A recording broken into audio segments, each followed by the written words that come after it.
ocurre en cirugía cardíaca.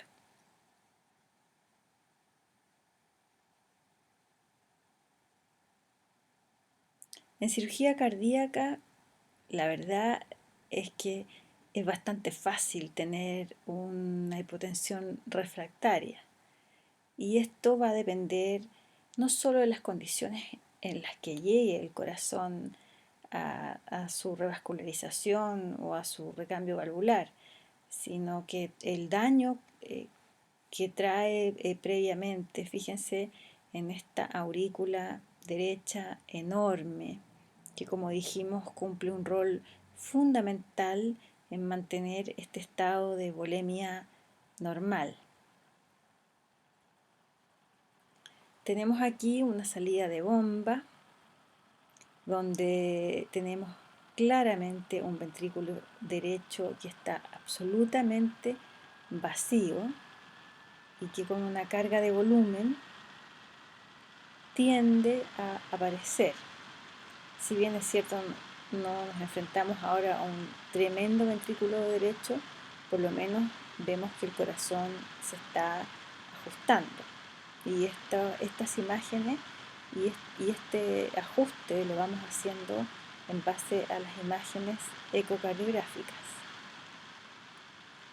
La instalación de válvulas percutáneas, como es el caso de esta, que es una CoreValve, una TAVI, es muy importante que la CoreValve no deje capturado aquí al velo anterior de la válvula mitral, porque en este caso, si se produce que la válvula quede insertada muy dentro del ventrículo, esto va a generar una insuficiencia mitral masiva y un cuadro de hipotensión refractaria de muy difícil manejo.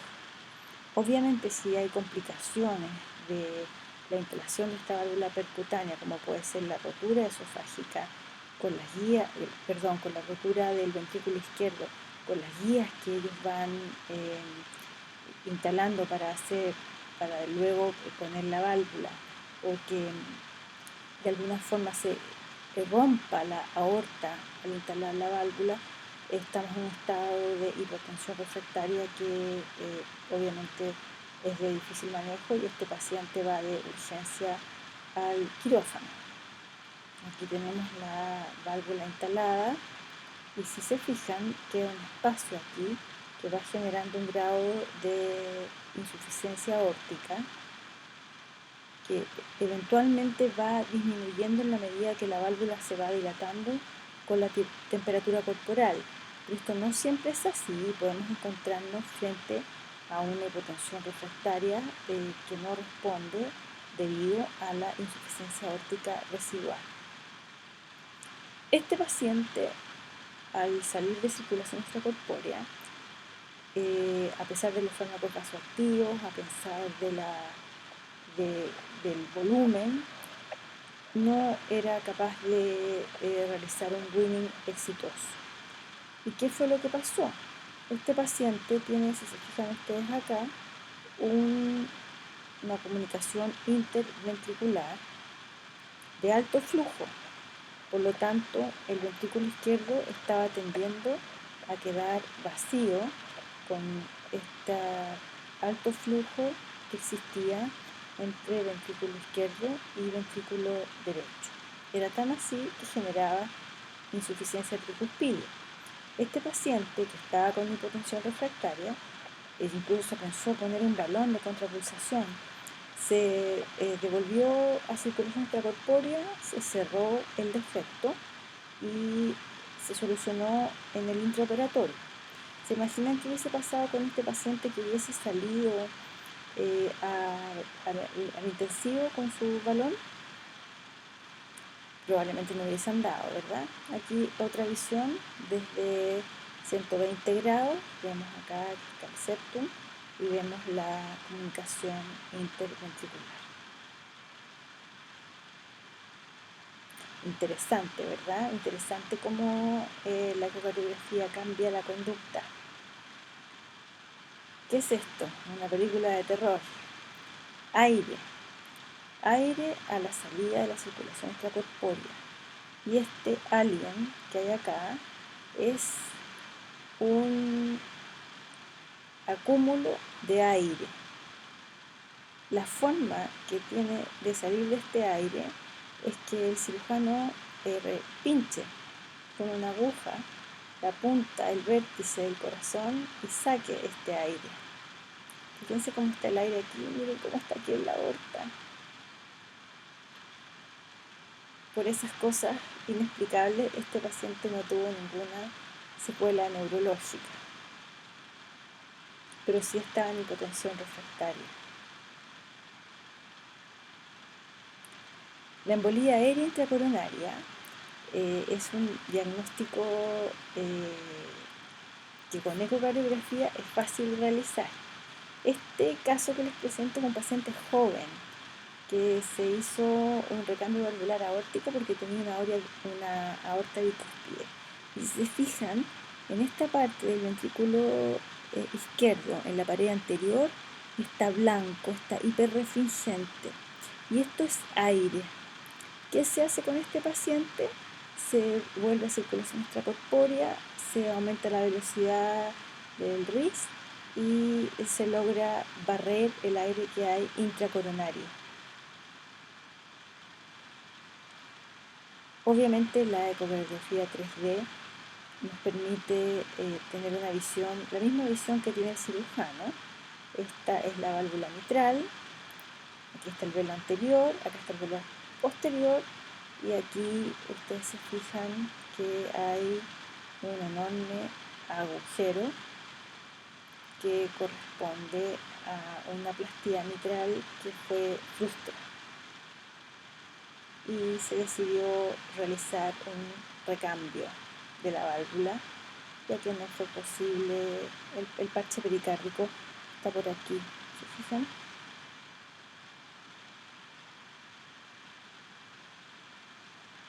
Ahí es la visión desde el ventrículo, esto ya no corresponde a la visión del cirujano, sino que una visión desde el ventrículo y vemos que es todavía peor el orificio que hay, prácticamente no hay velo posterior. Fíjense aquí están los músculos papilares, miren qué bonito, se ven eco 3D. Un clásico, ya saben el diagnóstico, ¿verdad? Esta es una disección de aorta. Fíjense la aorta torácica, cómo se ve el lumen verdadero, que siempre es el lumen más pequeñito, versus el lumen falso, que está con un flujo más lento. Y fíjense cómo tiende a comprimir el lumen verdadero. Fíjense la dilatación aórtica. Pero lo importante y lo rescatable de esta hipotensión refractaria es que la disección no comprometía los velitos de la válvula aórtica y no fue necesario hacer un recambio valvular aórtico. Tampoco comprometía las coronarias. Aquí tenemos otra causa de hipotensión refractaria. Tenemos acá el pulmón colapsado y acá tenemos un tremendo derrame pleural, a pesar de que estaban instalados los drenajes pleurales, pero había quedado el drenaje derecho no tan bien instalado. Una vez que se reinstaló, se expandió el pulmón, está aquí todo atelectasiado y fue fácil manejar esa hipotensión refractaria. Miren esto qué lindo, esto se va expandiendo acá gracias al volumen que le faltaba, corresponde a la aurícula izquierda. Miren cómo partió como un repollo y no sé si como le dicen ustedes una col, y fíjense en el tamaño en que quedó. Ahí está de nuevo, toda achurrascada decimos nosotros acá. Fíjense que como un volumen empieza a crecer y llega al tamaño verdadero que tenía, que en realidad superaba con creces al ventrículo izquierdo, al derecho y a la aurícula derecha. Ese era el problema de la hipotensión refractaria, le faltaba su aurícula, dependía de su aurícula izquierda. Acá tenemos un caso bien interesante, que esto es una plastía de válvula aórtica en un paciente joven. Entonces vemos el resultado de la plastía y vemos que hay una insuficiencia aórtica residual más o menos importante. El cirujano decide entrar en circulación extracorpórea de nuevo y vemos que vuelve a realizar plastía y esta vez sí es exitosa y el paciente ya no tiene hipotensión refractaria. Esto es a las 12:02 y a las 12:24 estaba resuelto el problema del paciente. Si no hubiésemos tenido eco, quién sabe qué hubiésemos hecho en la unidad de cuidado intensivo.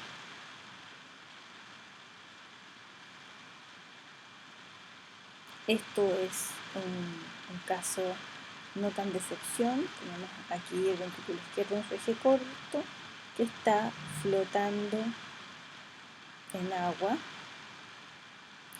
Y aquí está, se fijan, cómo la aurícula derecha tiende a desaparecer. Y esto es un taponamiento pericárdico, hipotensión refractaria obviamente, y esto requiere de un drenaje más que rápido para resolver la hipotensión refractaria. El síndrome vasopléjico asociado al bypass cardiopulmonar la verdad es que es un misterio. No hay una causa que lo explique. Hay algunos pacientes que lo desarrollan, otros que no. Se ha intentado cambiar la plegia, se ha intentado optimizar los tiempos, pero hay algunos pacientes que desarrollan este síndrome vasopléjico que la verdad es de muy difícil manejo, no responden a fármacos vasoactivos, no responden a adrenalina y hay un porcentaje de pacientes que mueren por este síndrome vasopléjico. En que vemos esto, el ventrículo izquierdo funcionando razonablemente bien, este es un ventrículo izquierdo que no tiene alteraciones de contractilidad segmentaria, pero sin embargo se encuentra en una hipotensión profunda. ¿Cuáles son los factores que podrían desarrollarse? ¿Cuáles son los factores que podrían influir? La verdad es que se ha intentado ver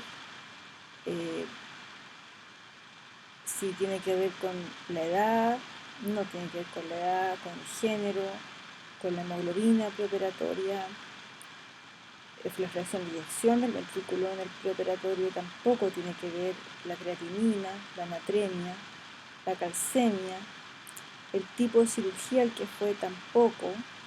Entonces la verdad es que es bastante predecir en quién va a ocurrir o no va a ocurrir este síndrome vasopléjico. Se ha pensado que la proteinina podría jugar un rol en desencadenar este síndrome vasopléjico, pero esto incluso está instalado muchas veces antes de que se utilice la proteinina. Se ha pensado que los inhibidores de enzima convertidora sí podrían tener algún rol en esto de que impiden la secreción de catecolaminas, y es los inhibidores de enzima convertidora junto con los bloqueadores de calcio los únicos factores que han tenido alguna correlación estadísticamente significativa con el desarrollo del síndrome vasopléjico, pero esto son pocos casos y en realidad sería difícil aventurar que si uno suspende los inhibidores de enzima convertidora o los bloqueadores de calcio podría tener mejores resultados. Finalmente llegamos al azul de metileno.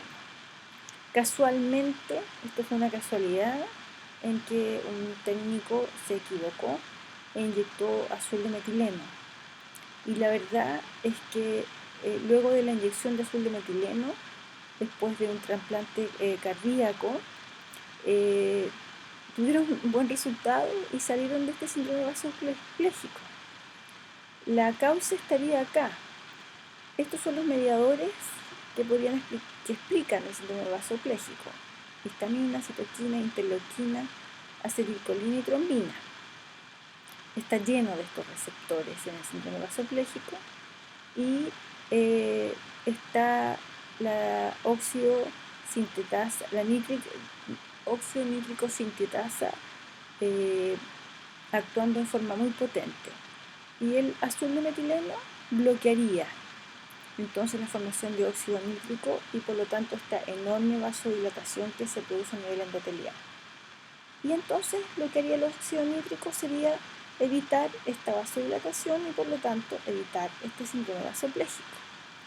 ¿Cuál es la dosis recomendada?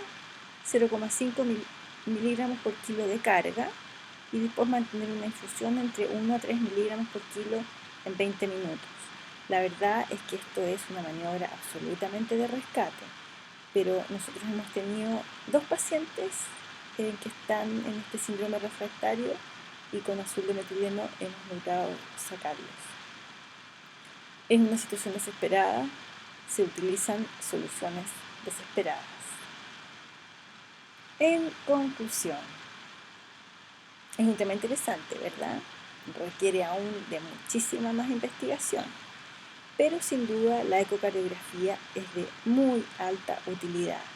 Permite hacer nuevos diagnósticos, permite hacer diagnósticos diferenciales, permite que ustedes inicien terapias, guíen terapias, cambien terapias y por lo tanto cambien el pronóstico y la mortalidad de estos pacientes.